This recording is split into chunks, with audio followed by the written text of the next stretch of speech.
In a period where people are questioning higher education, the overwhelming majority of respondents through the survey believe very strongly that American higher education system is a gem. It is an essential part of the American dream.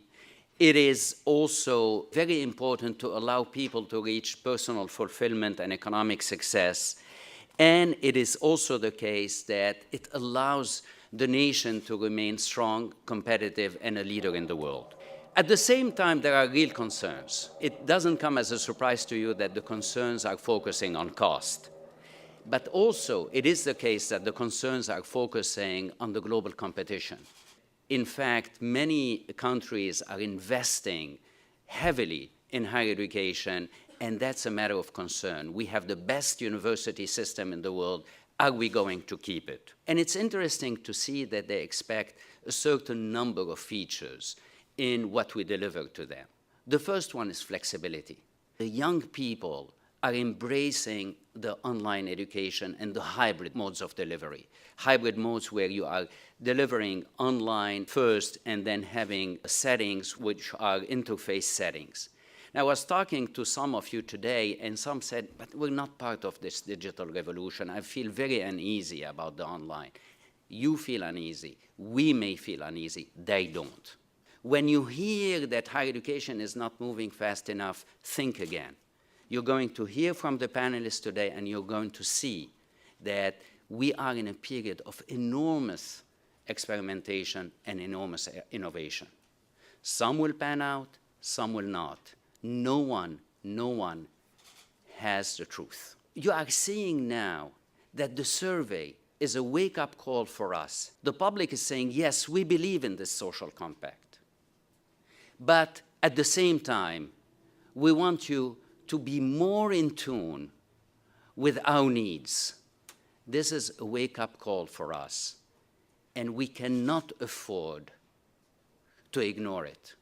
Thank you all for coming. I was just saying, if you missed it, that we're going to start by talking amongst all ourselves. We really have a fabulous group of people here to talk about these issues. And the question that faces all of us is, what is it that higher education can do to innovate, both within itself and in terms of disruptive innovation coming from the outside? The single most important thing that higher education has to do is what it does best, and that is think. And thinking is the essence of what universities have been doing for 1,000 years.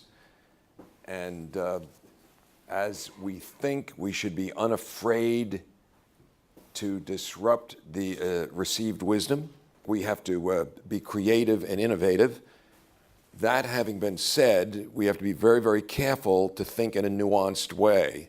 When you are you dictate the processes and inputs by which people can use, you necessarily hamstring innovation. The analogy I always like to think of is if you said, we want you to make a dinner for us, and we want it to be truly innovative, but you have to follow this exact recipe and you have to use these exact ingredients and so forth, you would get exactly what was in the cookbook, not something terribly innovative. And that's a lot of times what we do in public policy when we look at education, is we are very restrictive around these inputs and so forth, whereas an innovation mindset would say, these are the outcomes we're expecting. We expect lots of different approaches to solving these, depending on the circumstances, depending on individual goals and so forth, and you start to see a flowering of options. The great strength of American higher education is its diversity, and we're seeing the composition of who are American college students become more and more diverse.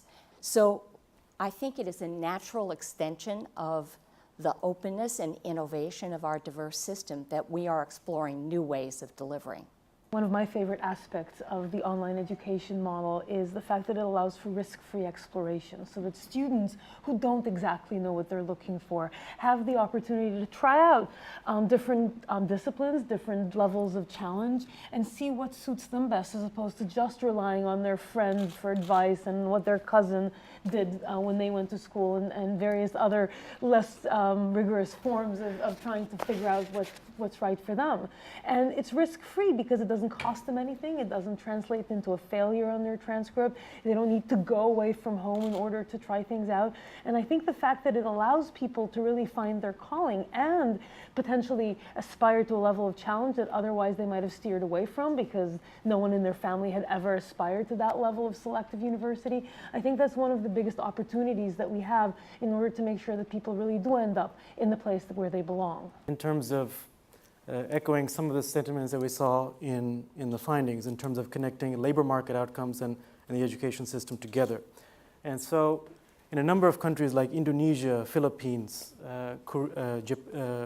Vietnam, what we're seeing is that employers want students, tertiary graduates, who have better technical skills, better academic skills, also a suite of non-cognitive skills that make them effective in the workplace, their communication, their leadership, their teamwork. I know that as we think about spending federal dollars, the Congress and the parents representing taxpayers and people loaning their students, their children money, are going to ask about value. And how do they assign this value? This is a wonderful opportunity in terms of access and civil rights and a lot of other things. But what's the cost and where do I walk away with something of value that I can then use? It is clear that the American public has a great appreciation of the higher education system. It is also clear that the American public has concerns, and it is clear that the American higher education system is at an inflection point. Many things are changing, and some will be changing for the better, and some will be changing for the worse. We don't know. No one has the truth. Now, what's next? After today, we will come back. We will have other opportunities to build on what happened. Stay tuned, and thank you all for coming.